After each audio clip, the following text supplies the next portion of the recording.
Hello दोस्तों, स्वागत है आपका इस यूट्यूब चैनल में।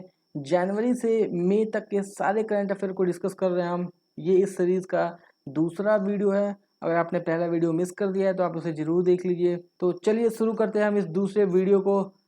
हमारा पहला प्रश्न है, किस राज्य ने खेल को उद्योग का दर्जा दिया है? तो इसका सही आंसर है ऑप्शन नंबर बी, मिजोरम राज्य ने खेल को उद्योग का दर्जा दिया है। और ये ऐसा करने वाला भारत का पहला राज्य है, आप इसे याद रखिएगा। इसका उद्देश्य क्या है? तो खेल को बढ़ावा देना इसका उद्देश्य है। और इसी के साथ याद रखिएगा 2019 में मिजोरम राज्य ने टूरिज्म को भी उद्योग का दर्जा दे चुका है। अब मिजोरम न्यूज़ में है तो इसके मैप को भी देख लेते हैं, क्योंकि कहीं से भी प्रश्न पूछा जा सकता है आपके एग्जाम में। तो ये देखिए, यहाँ है मिजोरम। इसकी सीमा त्रिपुरा से लगती है पश्चिम में, इसकी सीमा उत्तर में असम से लगती है, और इसकी सीमा उत्तर पूर्व में मणिपुर से भी लगती है। और इसकी दो इंटरनेशनल बाउंड्रीज भी है, एक है पश्चिम में बांग्लादेश के साथ और दूसरी है म्यांमार के साथ पूर्व में। तो आप इसे याद रखिएगा। और इसके साथ याद रखिएगा कि 20 फरवरी 1987 को भारत का 23वां राज्य बना था ये। हमारा अगला प्रश्न है, 2021 में सैन्य खर्च के मामले में कौन सा देश अग्रणी है? तो इसका सही आंसर है ऑप्शन नंबर बी, ये पहले स्थान पे है। और दूसरे स्थान पे चीन है, तीसरे स्थान पे भारत। और याद रखिएगा 2020 में पूरी दुनिया में होने वाले सैन्य खर्च में भारत की हिस्सेदारी 3.7% है। और सिर्फ 5 देश अमेरिका, चीन, भारत, रूस और इंग्लैंड की भागीदारी पूरे विश्व में 62% है। और ये इंडेक्स जारी कौन करता है? तो याद रखिएगा सीपरी जारी करता है इसको। इसका फुल फॉर्म है stock international peace research institute. हमारा अगला प्रश्न है, पीपीपी मॉडल के तहत देश के पहले एथेनॉल संयंत्र को किस राज्य में स्थापित करने की घोषणा की गई है? तो इसका सही आंसर होगा ऑप्शन नंबर सी, छत्तीसगढ़ राज्य में स्थापित होगा। और अगर आपसे पूछे कि देश का पहला गैस एथेनॉल संयंत्र कहाँ स्थापित होगा, तो वो महाराष्ट्र के चंद्रपुर में स्थापित होने वाला है। तो आप इसमें कंफ्यूज मत होइएगा।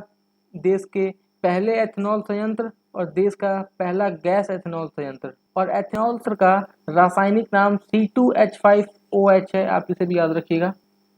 हमारा अगला प्रश्न है, ई पंचायत पुरस्कार 2021 किस राज्य को मिला? तो इसका सही आंसर होगा option number D, Uttar Pradesh. और दूसरे स्थान पे है असम और छत्तीसगढ़, और तीसरे स्थान पे है उड़ीसा और तमिलनाडु। और अगर आपसे पूछे कि 2020 में ये पुरस्कार किसे मिला, तो याद रखिएगा राजस्थान राज्य को ये पुरस्कार मिला था। हमारा अगला प्रश्न है, ग्लोबल क्लाइमेट रिस्क इंडेक्स 2021 में कौन सा देश प्रथम स्थान पर रहा? तो इसका सही आंसर है ऑप्शन नंबर सी, मोजाम्बिक। ये पहले स्थान पे था और दूसरे स्थान पे जिम्बाब्वे है। और भारत 7वें स्थान पे है 180 देशों में। और ये इंडेक्स जर्मन वाच संस्था जारी करती है। और किस देश में तूफान, चक्रवात, बाढ़ से ज़्यादा खतरा रहता है, इसी के आधार पे ये रैंकिंग प्रदान करती है। हमारा अगला प्रश्न है, कौन सा देश दुनिया का सबसे बड़ा तैरता हुआ सौर ऊर्जा परियोजना का निर्माण करेगा?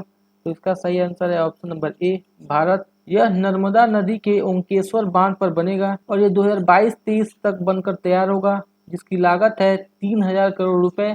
और बनने के बाद 600 मेगावाट बिजली उत्पादन ये करेगा, आप इसे याद रखिएगा। अगला प्रश्न है, हाल ही में आकाश एनजी मिसाइल का सफल प्रक्षेपण किया गया, यह किस प्रकार की मिसाइल है? इसका आंसर होगा ऑप्शन नंबर ए, सतह से हवा में मार करने वाला। और यहाँ याद रखिएगा, यहाँ एनजी का मतलब है न्यू जनरेशन, मतलब आकाश मिसाइल में कुछ नए नए फीचर्स को डाले गए हैं, इसलिए इसे न्यू जनरेशन कहा गया है। और इसका प्रक्षेपण उड़ीसा के तट पर हुआ है और इसे भारतीय वायुसेना के लिए खास तौर पर बनाया गया है। हमारा 8वां प्रश्न है, हिनले पासपोर्ट सूचकांक 2021 में इंडिया कौन से स्थान पे रहा? तो इसका सही आंसर है ऑप्शन नंबर ए, 85 रैंक था इंडिया का। और पहले स्थान पे जापान है, दूसरे स्थान पे सिंगापुर और अंतिम स्थान पे अफगानिस्तान देश है। और पिछले साल भारत की रैंक 84 थी। और जब इस सूचकांक की शुरुआत हुई थी 2006 में, तब भारत का रैंक 71 था, आप इसे याद रखिएगा।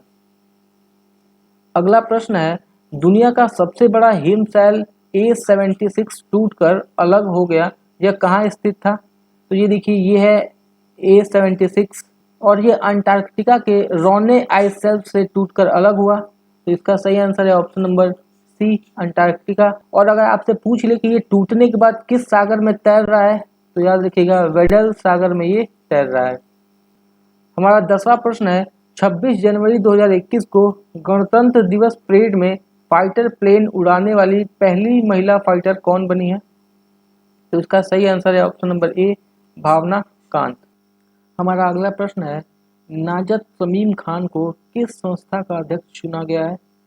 तो इसका सही आंसर है ऑप्शन नंबर ए, UNHRC. United nation human right commission की स्थापना 2006 में की गई थी और इसका मुख्यालय जिनेवा स्विट्जरलैंड में स्थित है। इसमें 47 सदस्य हैं और मानवाधिकार दिवस 10 दिसंबर को ही मनाया जाता है। और 10 दिसंबर से याद रखिए नोबेल पुरस्कार भी 10 दिसंबर को ही दिया जाता है। हमारा अगला प्रश्न है रोपैक्स जेटी परियोजना उड़ीसा के किस नदी पर बनाई जाएगी? तो इसका सही आंसर है ऑप्शन नंबर ए, घाघरा नदी पर ये परियोजना बनाई जाएगी और ये उड़ीसा के केंद्रपाड़ा जिले को भद्रक जिले से जोड़ेगी और इसकी लागत 110 करोड़ रुपए है।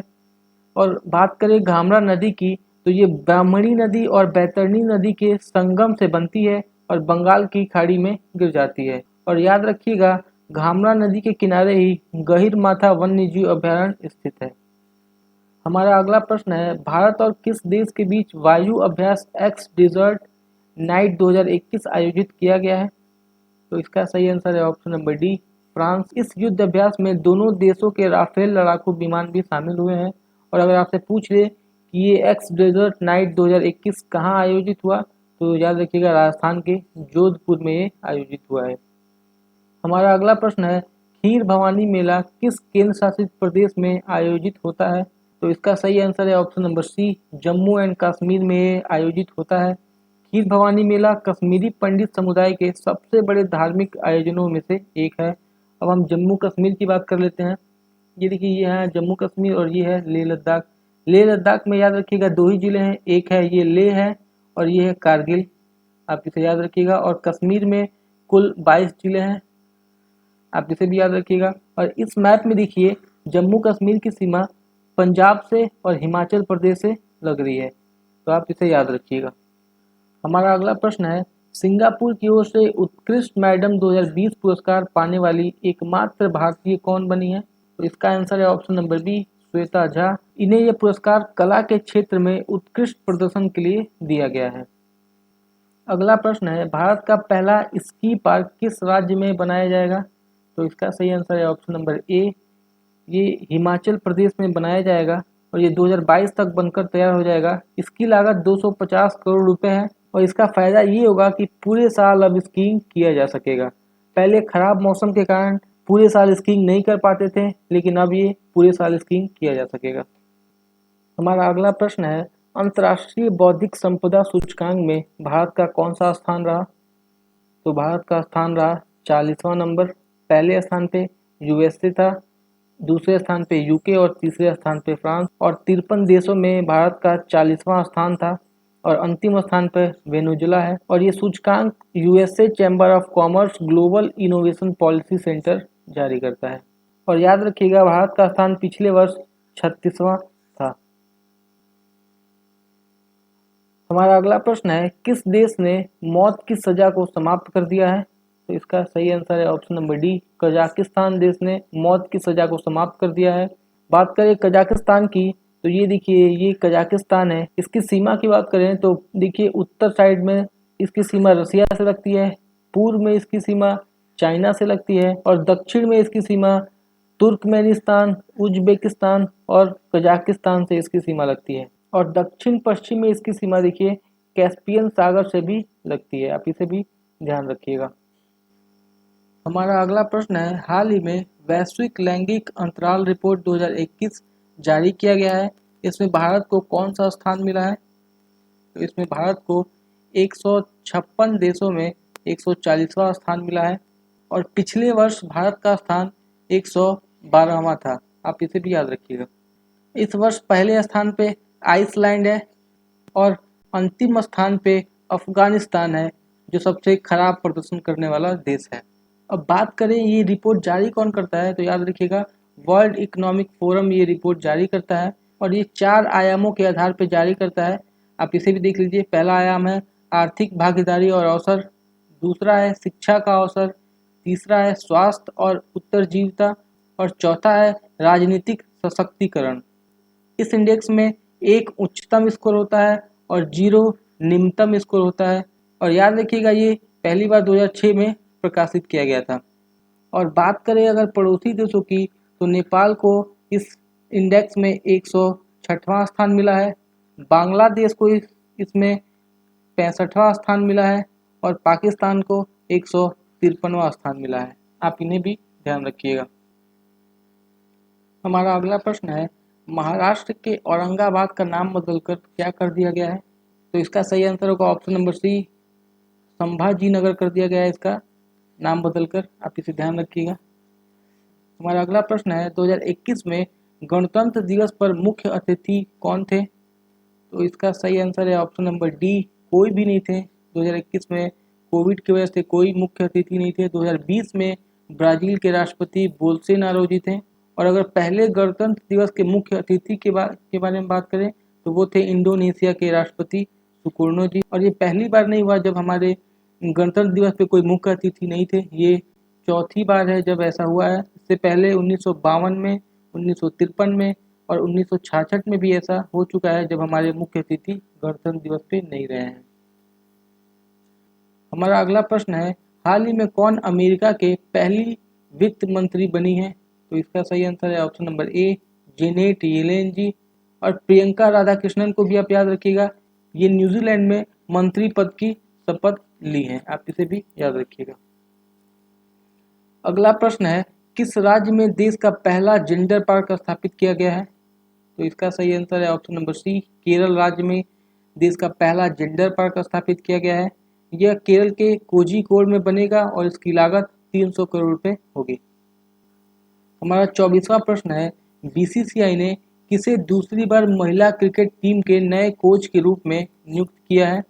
तो इसका सही आंसर है option number A, Ramesh Powar ji दूसरी बार महिला क्रिकेट टीम के कोच के रूप में नियुक्त किए गए हैं। बात करें महिला क्रिकेट टीम की तो इसके कप्तान कौन है? मिताली राज जी हैं। और बीसीसीआई की स्थापना कब हुई थी? तो 1928 में हुई थी। बीसीसीआई का मुख्यालय कहाँ है? तो मुंबई में। और इसके चेयरमैन कौन है? तो सौरभ गांगुली। और अगर आपसे पूछ ले कि आईसीसी की स्थापना कब हुई थी, तो याद रखिएगा 1909 में इसकी स्थापना हुई। और इसका मुख्यालय कहाँ है? तो दुबई में इसका मुख्यालय है। हमारा अगला प्रश्न है, अजंता नियोगा किस राज्य की पहली वित्त मंत्री बनी है? तो ये असम राज्य की पहली वित्त मंत्री बनी है। और असम राज्य के वर्तमान सीएम हेमंत बिस्वा शर्मा जी हैं। और असम राज्य में पहली महिला सीएम कौन थी? वो सैयदा अनवरा तैमूर जी थी। हमारा 26वां प्रश्न है, 2020 के गांधी शांति पुरस्कार से किसे सम्मानित किया गया है? तो इसका सही आंसर होगा option number B, Sheikh Mujibur Rahman ji को। इन्हें बंगबंधु की भी उपाधि मिल चुकी है और ये पुरस्कार पहली बार मरणोपरांत दिया जा रहा है। और बात करें गांधी शांति पुरस्कार की, तो इसकी स्थापना 1995 में गांधी जी की 125वीं जयंती पर की गई थी। इसमें 1 करोड़ का पुरस्कार मिलता है और ये विश्व के किसी भी व्यक्ति को भी मिल सकता है जिसने गांधी जी के आदर्शों पे चल के अच्छा काम किया हो, उसे यह पुरस्कार मिलता है। अगला प्रश्न है, पहला खेलो इंडिया स्पोर्ट्स स्कूल कहाँ लॉन्च किया गया है? तो इसका सही आंसर है ऑप्शन नंबर ए, शिलोंग में ये स्कूल लॉन्च किया गया है। हमारा अगला प्रश्न है, मासिक पत्रिका प्रबुद्ध भारत की शुरुआत किसने की थी? तो इसका सही आंसर है ऑप्शन नंबर ए, स्वामी विवेकानंद जी इस पत्रिका की शुरुआत की थी। और ये पत्रिका न्यूज़ में इसलिए है क्योंकि इसकी 125वीं वर्षगांठ मनाई जा रही है। और ये पुस्तक 1896 में प्रकाशित की गई थी और 1897 में रामकृष्ण की स्थापना की गई और स्वामी विवेकानंद जी ने 1893 में शिकागो में भाषण दिया था। हमारा अगला प्रश्न है, हाल ही में चर्चा में रहा लूना 25 क्या है?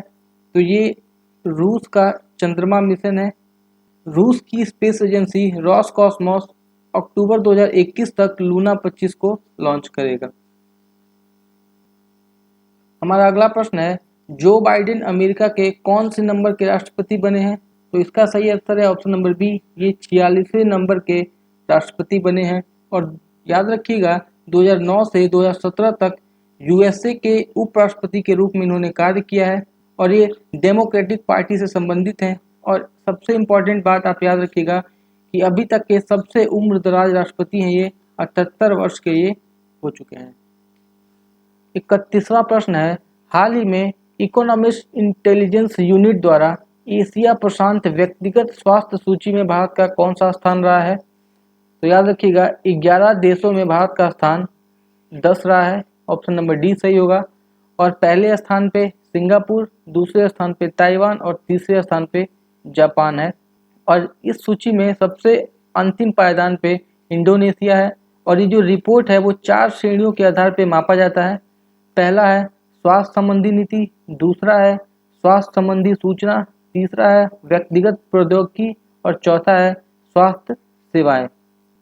हमारा अगला प्रश्न है, किसने सियोल शांति पुरस्कार लेने से मना कर दिया है? तो इसका सही आंसर है option number B, Thomas Bach ji ने सियोल शांति पुरस्कार लेने से मना कर दिया है। ये थॉमस बॉग हैं कौन? ये अंतर्राष्ट्रीय ओलंपिक समिति के अध्यक्ष हैं। और याद रखिएगा 2018 में नरेंद्र मोदी जी को भी इस पुरस्कार से सम्मानित किया जा चुका है। और बात करें सियोल शांति पुरस्कार की, तो इसकी शुरुआत कब हुई थी? 1990 में इसकी शुरुआत हुई थी। हमारा अगला प्रश्न है, आर्थिक सर्वेक्षण 2020-21 में वित्त वर्ष 2021-22 के लिए देश में सकल घरेलू उत्पाद की कितनी प्रतिशत वृद्धि रहने की अनुमान लगाई गई है? तो इसका सही आंसर है ऑप्शन नंबर डी, 11%।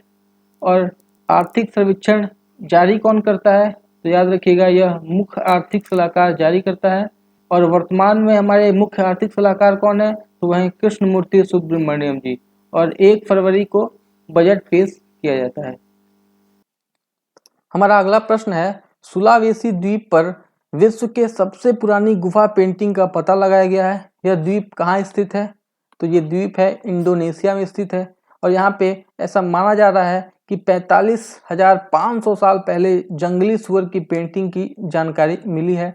ये देखिए, ये है सुलावेसी द्वीप। हमारा अगला प्रश्न है, बजट 2021-22 में घोषित मित्रा स्कीम के तहत कितने टेक्सटाइल पार्क स्थापित किए जाएंगे? तो ये है 7 पार्क स्थापित किए जाएंगे और ये 3 वर्षों के अंदर स्थापित किए जाएंगे, इसे आप याद रखिएगा। हमारा अगला प्रश्न है, देश का पहला श्रमिक आंदोलन संग्रहालय किस राज्य में स्थापित किया जा रहा है? तो इसका सही आंसर है ऑप्शन नंबर सी, केरल में। और श्रमिक से आप याद रखिएगा कि श्रमिक दिवस 1 मई को मनाया जाता है। और इसके साथ ही कुछ और संग्रहालय आप देख लीजिए, जैसे जनजातीय संग्रहालय रांची में बनाया जा रहा है, समुद्री संग्रहालय लोथल में बनाया जा रहा है, खेल विश्वविद्यालय मणिपुर में और रेल विश्वविद्यालय गुजरात में। हमारा अगला प्रश्न है, बाफ्टा पुरस्कार किस देश से संबंधित है? तो ये है ब्रिटेन। ये कहाँ दिया जाता है? तो ये लंदन में दिया जाता है। और ये 2008 से लंदन के रॉयल ओपेरा हाउस में आयोजित हो रहा है। इसमें बेस्ट फिल्म नोमैडलैंड को दिया गया, बेस्ट एक्टर एंथनी हॉपकिंस को दिया गया और बेस्ट एक्ट्रेस का अवार्ड फ्रांसिस मैकडोरमेंड को दिया गया। हमारा अगला प्रश्न है, गणतंत्र दिवस परेड में सर्वश्रेष्ठ झांकी का अवार्ड किसने जीता है? तो ये इसका आंसर है ऑप्शन नंबर सी, उत्तर प्रदेश ने। ये देखिए, ये उत्तर प्रदेश का झांकी पेश किया गया था। हमारा अगला प्रश्न है, हाल ही में किस संस्था द्वारा असमानता वायरस रिपोर्ट जारी की गई है? तो इसका सही आंसर है ऑप्शन नंबर सी, ऑक्सफैम संस्था ने द इनइक्वालिटी वायरस रिपोर्ट जारी की गई है। और इस रिपोर्ट में बताया गया है कि कोविड-19 के इस काल में अमीर और गरीब के बीच असमानता और बढ़ गई है। और बात करें ऑक्सफैम संस्था की, तो यह भारत की एक संस्था है जिसकी स्थापना 1995 में हुआ है। हमारा अगला प्रश्न है, 51वां दादा साहब फाल्के पुरस्कार से किसे सम्मानित किया गया है? तो इसका सही आंसर है ऑप्शन नंबर सी, रजनीकांत जी को इस सम्मान से सम्मानित किया गया है। और पिछले वर्ष अमिताभ बच्चन जी को सम्मानित किया गया था और इससे पहले याद रखिएगा विनोद खन्ना जी को सम्मानित किया गया था। बात करें हम दादा साहब फाल्के पुरस्कार की, तो इसका प्रारंभ 1969 में हुआ था और ये पहली बार अभिनेत्री देविका रानी जी को प्रदान किया गया था। वर्तमान में इस पुरस्कार में 10 लाख रुपए और 1 स्वर्ण कमल दिए जाते हैं और ये भारतीय फिल्म जगत का सबसे बड़ा पुरस्कार है। हमारा अगला प्रश्न है, विश्व का सबसे बड़ा क्रिकेट स्टेडियम किस देश में है? तो इसका सही आंसर है ऑप्शन नंबर ए, भारत में है सबसे बड़ा क्रिकेट स्टेडियम। यह गुजरात राज्य के अहमदाबाद में स्थित है। इसकी दर्शक क्षमता 1.32 लाख है। और याद रखिएगा इसका सबसे पहले इसका नाम मोटेरा था, फिर इसका नाम बदलकर सरदार पटेल किया गया और वर्तमान में इसका नाम नरेंद्र मोदी स्टेडियम है। हमारा अगला प्रश्न है, हाल ही में किस राज्य ने गोरेवाड़ा अंतर्राष्ट्रीय प्राणी उद्यान का उद्घाटन किया है? तो इसका सही आंसर है ऑप्शन नंबर डी, महाराष्ट्र राज्य ने इसका उद्घाटन किया है। यह महाराष्ट्र के नागपुर में स्थित है। ये बेसिकली इसका नाम चेंज हुआ है, पहले इसका नाम था गोरेवाड़ा अंतर्राष्ट्रीय प्राणी संग्रहालय, अब इसका नाम बदलकर कर दिया गया है बाला साहब ठाकरे गोरेवाड़ा अंतर्राष्ट्रीय प्राणी उद्यान। और महाराष्ट्र राज्य से आप याद रखिएगा कि महाराष्ट्र राज्य ने जेलों को अंदर से देखने के लिए जेल पर्यटन पहल की शुरुआत की है। हमारा अगला प्रश्न है, किस देश ने बच्चों के पाठ्यक्रम में महाभारत और रामायण को शामिल किया है? तो इसका सही आंसर है ऑप्शन नंबर सी, सऊदी अरब देश ने महाभारत और रामायण को पाठ्यक्रम में शामिल किया है। बात करें सऊदी अरब की, तो ये देखिए ये मैप में है सऊदी अरब। इसके पूर्व में पर्शियन गल्फ से इसकी सीमा लगती है और इसके पश्चिम में रेड सी से इसकी सीमा लगती है, आप इसे ध्यान रखिएगा। और बात करें अन्य देशों से इसकी सीमा, तो देखिए जॉर्डन से इसकी सीमा लगती है, इराक से लगती है, कुवैत, कतर, यूएई, ओमान और यमन से इसकी सीमा लगती है, आप इसे ध्यान रखिएगा। हमारा अगला प्रश्न है, पर्यावरण जोखिम आउटलुक 2021 रिपोर्ट जारी की गई है, इसमें पहले स्थान पर कौन है? तो इसका सही आंसर है ऑप्शन नंबर ए, जकार्ता इसमें पहले स्थान पे है और दिल्ली दूसरे स्थान पे और चेन्नई तीसरे स्थान पे है। इसमें कुल 100 शहर हैं, जिसमें से 43 भारत के हैं और 37 चीन के हैं और कुल 99 शहर एशिया से हैं और एक जो शहर है वो एशिया के बाहर का है, वो है लीमा। और बात करें सबसे सुरक्षित शहर की, तो वो है ग्लासगो सबसे सुरक्षित शहर है। हमारा अगला प्रश्न है, एशियाई क्रिकेट काउंसिल का अध्यक्ष किसे चुना गया है? तो इसका सही आंसर है option number B, Jay Shah ji को एशियाई क्रिकेट काउंसिल का अध्यक्ष चुना गया है। और ये किसके स्थान पे आए हैं? तो नजमुल हसन के स्थान पे आए हैं। और बात करें एशियाई क्रिकेट काउंसिल की, तो इसकी स्थापना होती है 1983 में। इसमें कुल 24 सदस्य हैं और मुख्यालय इसका कोलंबो में है। और अगर आपसे पूछे आईसीसी के अध्यक्ष कौन है, तो याद रखिएगा ग्रेग बर्कले जी आईसीसी के अध्यक्ष हैं। अगला प्रश्न है, IUCN ने अंतर्राष्ट्रीय रेंजर अवार्ड से किसे सम्मानित किया है? तो इसका आंसर है महेंद्र गिरी जी को सम्मानित किया गया है। और याद रखिएगा ये एशिया के पहले व्यक्ति हैं जिन्हें ये अवार्ड से सम्मानित किया गया है। और ये महेंद्र गिरी जी हैं कौन? तो ये राजाजी नेशनल पार्क में रेंज ऑफिसर हैं।